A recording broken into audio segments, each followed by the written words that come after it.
আসসালামু আলাইকুম। ব্যাচেলর রান্নায় স্বাগত জানাচ্ছি। আজ আমি রান্না করব গুড় দিয়ে সুজির হালুয়া।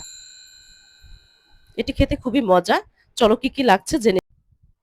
এখানে আমি চায়ের কাপের ১.৫ কাপ পরিমাণ সুজি নিয়েছি। বাজারে যেসব সুজি কিনতে পাওয়া যায় সেখান থেকে আমি ১ প্যাকেট কিনে নিয়ে এসেছি। লাগবে চিনি। যেহেতু আমি গুড় দিয়ে রান্না করব বলেছি গুড় নিব। আর ঘি লাগবে। আমি তেল ব্যবহার করব না। সম্পূর্ণ হালুয়াটা ঘি দিয়ে রান্না করব।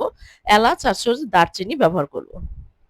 শুধু এলাচ ব্যবহার করে অনেকে তাতেও হবে। প্রথমে আমি একটি ফ্রাই প্যানে সুজিটাকে ভালো করে ভেজে নিব। সুজিটা দিয়ে দিলাম এবং সাথে ২ টি এলাচ ও দারচিনি দিয়ে দিব।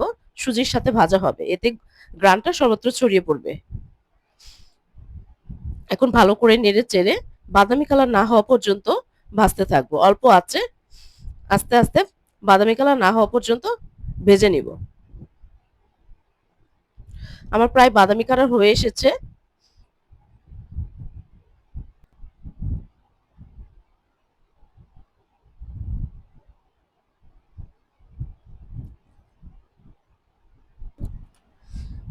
আমার সুজিটি বাদামি কালার হয়ে আসছে। এখন আমি সুজির ভিতরে ঘি দিব। ঘি দিয়ে ভালো করে আবার নেড়ে চেড়ে নিব। আর একটু ভেজে নিব। আমি এখানে ৩ টেবিল চামচ পরিমাণ ঘি দিয়েছি। আবার শেষের দিকে একটু দিয়ে দিব ঘি। এখন ভালো করে নেড়ে চেড়ে ঘি সুজির সাথে মিশিয়ে দিব। হয়ে গিয়েছে আমার ভালো করে মিশানো এবং বাদামি কালারটা খুব সুন্দর এসেছে। আমাদের ভাজা কমপ্লিট।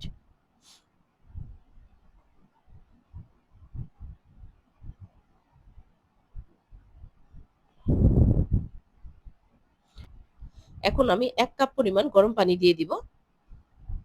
দিয়ে ভালো করে নেড়ে চেড়ে দিব। যাতে সুজিগুলো দানা দানা না থাকে, দলা দলা বেঁধে না যায়। এজন্য অনবরত নাড়তে হবে।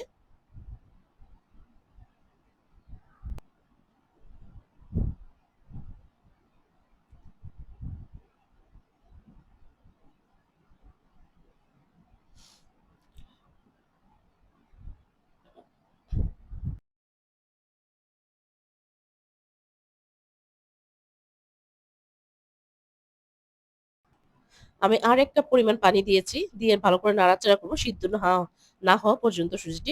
সুজিটি আমাদের সিদ্ধ হয়ে গিয়েছে। এখন আমি এর ভিতরে চিনি আর গুড় দিয়ে দিব। ১ম এ চিনি দিচ্ছি। আমি এখানে ৫ টেবিল চামচ ৪ চামচের ৫ চামচ চিনি দিয়েছি।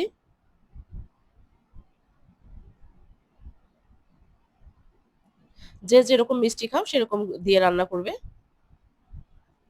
আমি খুবই কম মিষ্টি দিয়েছি। তারপরে আগে বলেছি আমি সুজির হালুয়াটি গুড় দিয়ে রান্না করব। এর জন্য আমি ২ টেবিল চামচ গুড় দিয়ে দিব।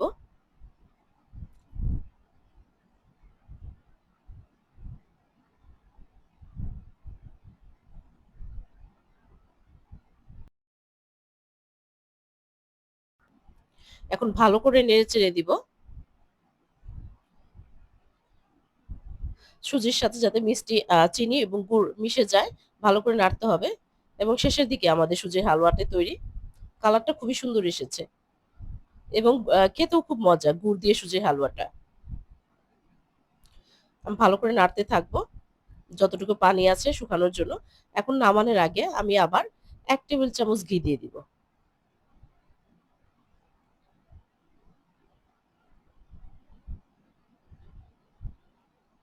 ভালো করে নেড়ে-চেড়ে নিব। হয়ে গিয়েছে আমাদের সুজির হালুয়া।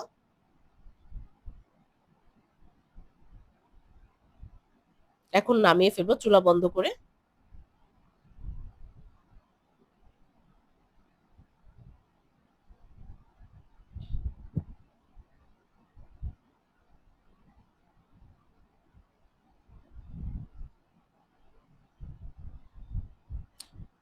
আমি কিছুটা এভাবে রাখবো আর কিছুটা বরফি আকারে বানাবো।